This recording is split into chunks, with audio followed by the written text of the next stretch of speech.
আসসালামু আলাইকুম রহমতুল্লাহ। হ্যালো বন্ধুরা, কেমন আছেন সবাই? আজকে আমরা যে বিষয়টি নিয়ে আলোচনা করব এটিও অনেক গুরুত্বপূর্ণ একটি টপিক HTML এর জন্য। আজকে আমরা যে বিষয়টি দেখব সেটা হলো HTML ইমেজ ট্যাগ কীভাবে ইউজ করে বা ওয়েবে কীভাবে আমরা ইমেজ সংযুক্ত করতে পারি, ইমেজকে বড় করার বিষয়টি দেখব এবং ইমেজ ট্যাগের কী কী অ্যাট্রিবিউট আছে সেই বিষয়গুলো নিয়েও আমরা আলোচনা করার চেষ্টা করব ইনশাল্লাহ। তো আশা করছি আপনারা সাথে আছেন। তো গত পর্বে আমরা দেখেছিলাম HTML লিঙ্ক সম্পর্কে। আপনারা দেখেছেন আমাদের এখানে প্রজেক্টটি ওপেনই আছে এখনও, খেয়াল করুন। এটা আমাদের এই বিষয়গুলো ছিল। আমরা ফাইল লিঙ্ক, এরপরে ইমেজ লিঙ্ক, মেইল লিঙ্ক, ওয়েবসাইটের এই বিষয়গুলো দেখিয়েছিলাম। তো আশা করছি আপনারা বুঝতে পেরেছেন। ফোল্ডার লিঙ্কও দেখিয়েছিলাম। যদি আমরা এই বিষয়গুলো এখানে কোনো ফোল্ডারের নাম দিয়ে দিই সেটা ফোল্ডার হিসেবে কাউন্ট হবে।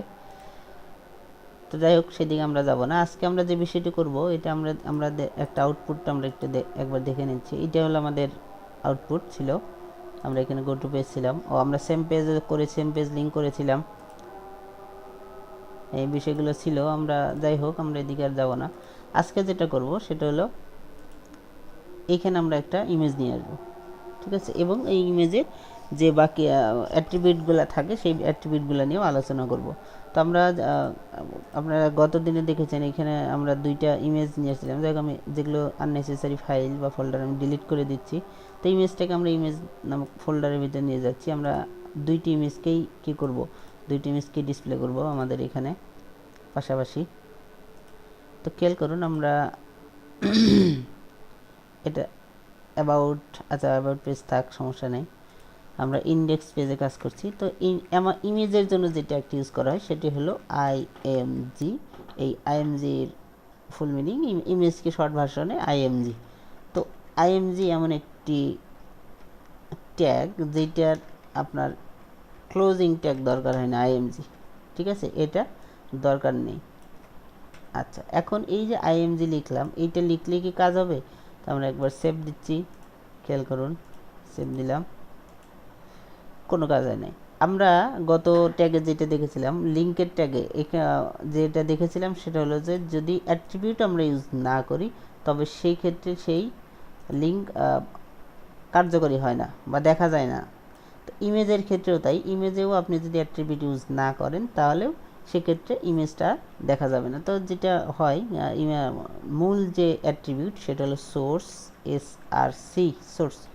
ইমেজটা কোথা থেকে আসবে এইটা আপনাকে বলে দিতে হবে। তো আমাদের লিঙ্ক করার সময় আমাদের খেয়াল ছিল যে ইমেজকে আমরা কি করেছিলাম, এখানে ইমেজ নামে ফোল্ডার ছিল, খেয়াল করুন এখানে আমি ইমেজ 2 যে ফাইল ছিল, ইমেজ ফাইল, সেটাকে কিন্তু আমি এই যে ইমেজ নামে ফোল্ডারের ভিতর মুভ করেছি। সো এখানে যদি আমরা এখানে যদি ক্লিক করেন, এটা নেই, যেহেতু আমি এই ফাইলটাকে কিনেছি, ইমেজ নামে ফোল্ডারের ভিতরে মুভ করেছি। তো এখন যে বিষয়টা সেটা হলো ইমেজ সোর্সটাও এইটাই সোর্স হতে পারে।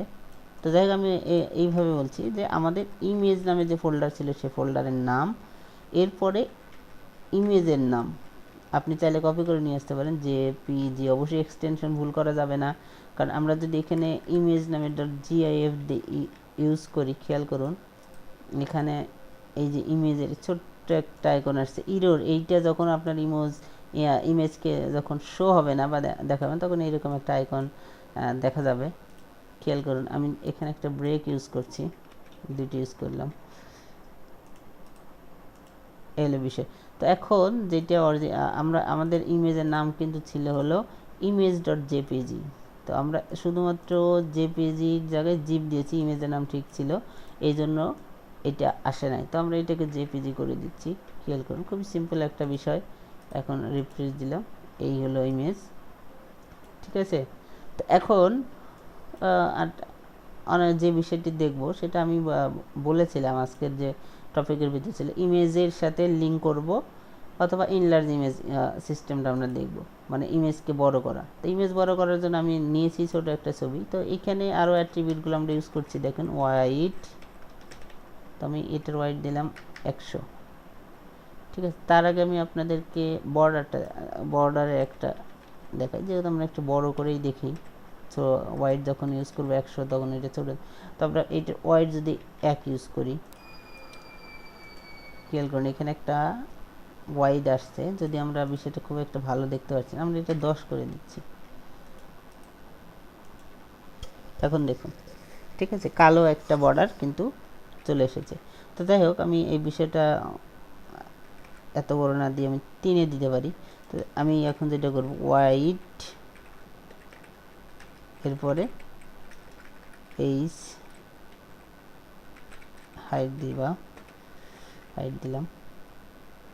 হাইট 100, ওয়াইড 100,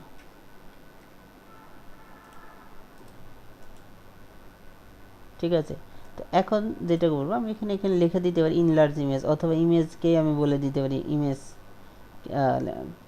এই ইমেজ পুরো ইমেজে ক্লিক করলে এটা লিঙ্ক হয়ে যায়, লিঙ্ক হয়ে যাবে। এই ইমেজটাকে যদি আমরা লিঙ্ক করতে চাই, এখানে খেয়াল করুন আমরা লিঙ্ক করার জন্য কি করেছিলাম, এতটুকু একটা ট্যাগ আমরা ইউজ করেছিলাম, এবং এই যে ডিসপ্লে টেক্সট এটা দেখতে পাচ্ছি, এবং এইটা সে কার্যকর করছে, এই লিঙ্কে যাচ্ছে, এবং টার্গেট যখন ব্ল্যাঙ্ক ইউজ করতেছি নতুন ট্যাব ওপেন হচ্ছে। তো সেম জিনিস আমরা এটাকে কপি করছি, দরকার নেই, আমরা টাইপই করছি, AHREF দিলাম। এইখানে যে ইমেজের যে ফাইলের আছে এইটা আপনি এখানে পেস্ট করে দেন। এরপরে এই ডিসপ্লে টেক্সটের দরকার হবে না, এই ডিসপ্লে টেক্সটের জায়গায় আমাদের ইমেজের এই সোর্সটা বা ইমেজটা দেখাবে, ঠিক আছে। এরপরে আমরা ইমেজটা ক্লোজ করে দিলাম, না লিঙ্কটা ক্লোজ করে দিলাম, সেভ করলাম। খেয়াল করুন এখন দেখুন এখানে এই পুরো ইমেজটা কিন্তু কী হয়ে গেছে, লিঙ্ক হয়ে গেছে। এইটাকে ক্লিক করেন, ইমেজ ফাইল ওপেন হবে, ঠিক আছে। তাইলে খুবই সিম্পল একটা বিষয়। এইখানে যদি এখন আমরা টার্গেট ইউজ করে দেই ব্ল্যাঙ্ক, এখন যেটা হবে আমার এই পেজ স্টিল থাকবে, সাথে সাথে আমার ইমেজটা ওপেন হয়ে গেল, ঠিক আছে। এই হলো ইমেজ বিষয়। এখন যদি আপনি চান ইমেজের ওখানে মাউস নিয়ে যাওয়ার সাথে সাথে ইমেজের নেম বা আপনি যে টেক্সট চাচ্ছেন সেই টেক্সট হবে, তাহলে আপনাকে যেটা করতে হবে, এখানে টাইটেল ইউজ করতে পারেন, title image info, click save দিলাম। খেয়াল করুন ইমেজ ইনফো, ঠিক আছে। এই জিনিসটা আপনি এখানে ইউজ করতে পারেন, ওর আপনি এখানে ইউজ করতে পারেন, কোনো সমস্যা নেই, দুটোতেই কাজ করবে, একই কাজ করবে। খেয়াল করুন ইমেজ ইনফো, ঠিক আছে। তো আশা করছি আপনারা বুঝতে পেরেছেন, এই হলো বিষয়। আরেকটি বিষয় আমি আপনাদেরকে দেখিয়ে শেষ করব, সেটা হলো এটা আরেকটু বড় করছি বোঝার জন্য। আমরা অনেক সময় রেডিয়াস টাইপের ইমেজ দেখেছি, গোল। তো এইটার জন্য যেটা করতে হবে, যদি CSS4 বিষয়টা আছে, আমরা এই যে স্টাইল আপনাদেরকে দেখিয়ে দিচ্ছি, যেহেতু ইমেজ সংশ্লিষ্ট একটা বিষয়। বর্ডার রেডিয়াস আপনাকে যেটা করতে হবে 50%, ঠিক আছে। এখন দেখুন গোল একটা ইমেজ। তো আশা করছি আপনারা বুঝতে পেরেছেন বিষয়টা।